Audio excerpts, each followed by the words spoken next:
Hello friends, ये video twin flame के लिए ही है। और मैं इस वीडियो में आज का टॉपिक है ट्विन फ्लेम बेसिकली कहते हैं ना कि जब भी हम किसी चीज़ को बिल्ड करते हैं, यहाँ पे बिल्डिंग की बात हो रही है। तो मैंने आपको पहले भी, आपने मेरे अगर वीडियोस प्रीवियस देखे हैं तो मैंने हमेशा ना एक कंस्ट्रक्शन बिल्डिंग की बात करती हूँ। तो क्या होता है ना, ट्विन फ्लेम्स को ना बचपन से आने वाले एक ड्रीम्स में एक ड्रीम बहुत प्रोमिनेंट है, जो मोस्ट ऑफ ट्विन फ्लेम्स को आता है। सभी को नहीं आता है, सभी की बात नहीं कर सकते हैं हम, बट मोस्ट ऑफ द आता है। अगर आउट ऑफ 10 देखा जाए, 8 लोगों को आता है, कंस्ट्रक्शन बिल्डिंग का ड्रीम आता है। आप कभी ना कभी ऐसी एक बिल्डिंग को देखते हो या अननोन प्लेसेस को देखते हो जिसको आप समझ नहीं पाते हो, बट आप एक घर जरूर देखते हो। तो वहाँ पर क्या होता है कि बेसिकली एक बिल्डिंग की बात हो रही है। अगर आप ये समझ लो कि ट्विन फ्लेम जर्नी एक बिल्डिंग है जिसको हमें बनाना है, तो उसका बेस होता है, ये 4 चीज़ें उसका बेस है, ठीक है। तो यहाँ पर मैं 4 pillars of twin flame journey बता रही हूँ।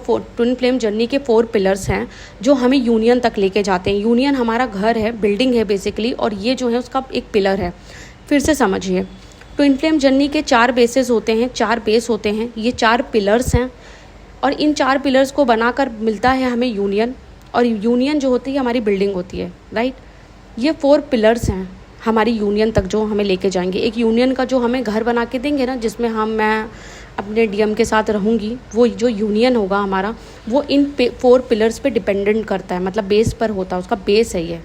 बेसिकली ये 4 चीज़ें आपको करना पड़ेगा। ट्विन फ्लेम जर्नी के ये 4 बेस होते हैं।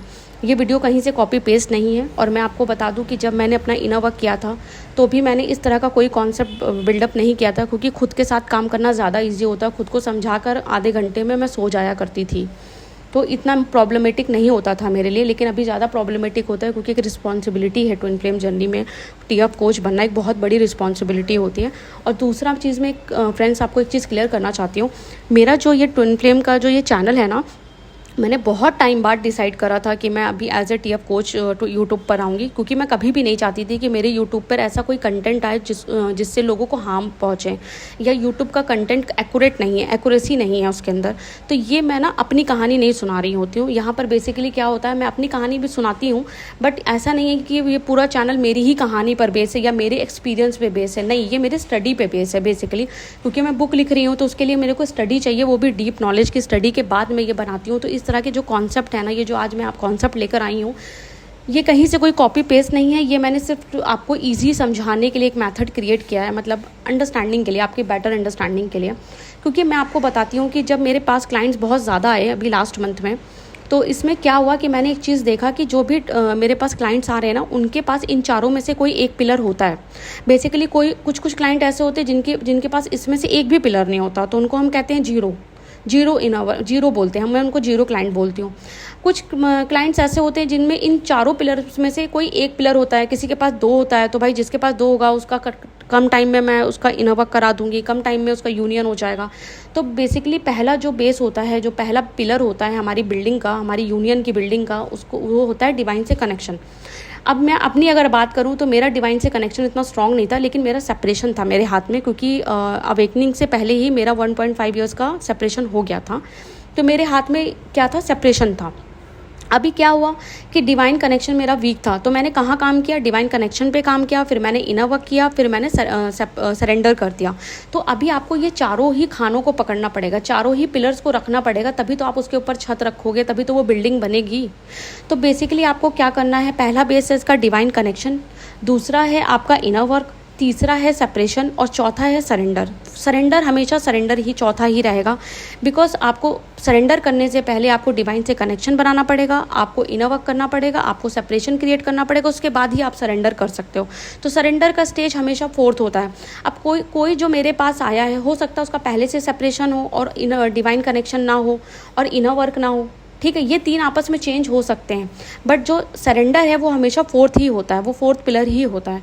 तो बेसिकली क्या होता है, सबसे पहले जो पहला पिलर होता है वो होता है डिवाइन कनेक्शन। आपको गॉड्स के साथ कनेक्शन बनाना है, क्योंकि ये जो जर्नी है ये पूरी की पूरी डिवाइनली गाइडेड जर्नी है। अगर आपका कनेक्शन डिवाइन के साथ नहीं बनेगा तो आपको कोई भी साइन नहीं आएंगे, आपको जर्नी के बारे में पता नहीं चलेगा, आपको हेल्प नहीं मिलेगा। डिवाइन के साथ कनेक्शन नहीं बनाओगे तो जर्नी का कोई मतलब ही नहीं, क्योंकि पूरी की पूरी जर्नी ही डिवाइन की क्लोज जाने की है। बेसिकली हमारी स्पिरिचुअल अवेकनिंग ही होती है। मगर अब देखा जाए ट्विन फ्लेम जर्नी में आने से पहले या आने के बाद भी स्पिरिचुअल अवेकनिंग होती है, जिसमें हम डिवाइन के क्लोज जाते हैं। फिर होता है हमारा इनर वर्क। अब इनर वर्क अगर आपका सेपरेशन ऑलरेडी हो रखा है तो इनर वर्क वहाँ से हम स्टार्ट कर देंगे। अगर आपका सेपरेशन नहीं हुआ है और आप मेरे पास आए हो तो सबसे पहले हम आपको कुछ इनर वर्क देंगे, उसके बाद आपको रेडी करेंगे सेपरेशन के लिए, उसके बाद हम सेपरेशन क्रिएट करेंगे, उसके बाद वापस जाके इनर वर्क करेंगे और उसके बाद जाकर हम करेंगे सरेंडर। तो हमारा दूसरा जो होता है वो इनर वर्क होता है।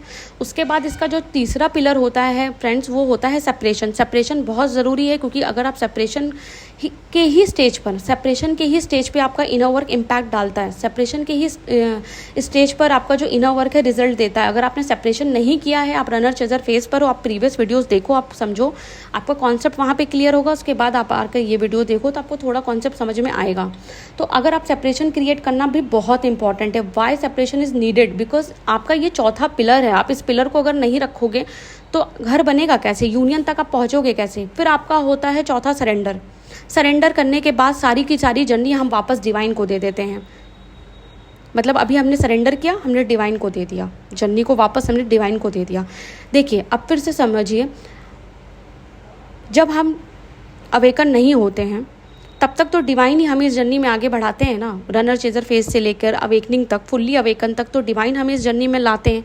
तब तक तो हमें पता भी नहीं होता कि हम ट्विन फ्लेम जर्नी में, बिना जाने अनजाने में हम ट्विन फ्लेम जर्नी के फुल्ली अवेकन के स्टेज पे पहुंच जाते हैं। उसके बाद डिवाइन हमें हमारी जर्नी सौंप देता है। वो कहता है कि अब आगे आपको जर्नी को करना है।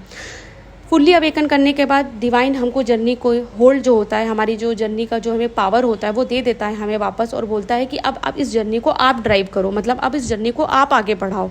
अभी आप फुल्ली अवेकन हो गए हो, अब ये जर्नी आपके हाथों में है, आप इसका कुछ भी बनाओ। आप जाके इनर वर्क करो, आप जाके सेपरेशन करो, मत करो टाइम वेस्ट करो, कुछ भी करो, अब आपके हाथ में, आप कुछ भी करो। तो यहाँ पे हमारा काम स्टार्ट होता है इनर वर्क करना, सेपरेशन क्रिएट करना, और हमारा होता है सरेंडर करना। जैसे ही हम सरेंडर के स्टेज पे पहुँचते हैं वहाँ पर वापस हम जर्नी को डिवाइन को सौंप देते हैं और बोलते हैं डिवाइन से कि डिवाइन आपने हमें फुल्ली अवेकन करा था, हमने इनर वर्क करा, सेपरेशन क्रिएट करा, और अब हम ऑब्सेसिव एनर्जी में नहीं है, डीएम को इतना चेज नहीं करते हैं, एनर्जी लीकेज नहीं करते हैं, हमने अपना 100% दे दिया और अब हम इस जर्नी का भार आपको वापस कर रहे हैं।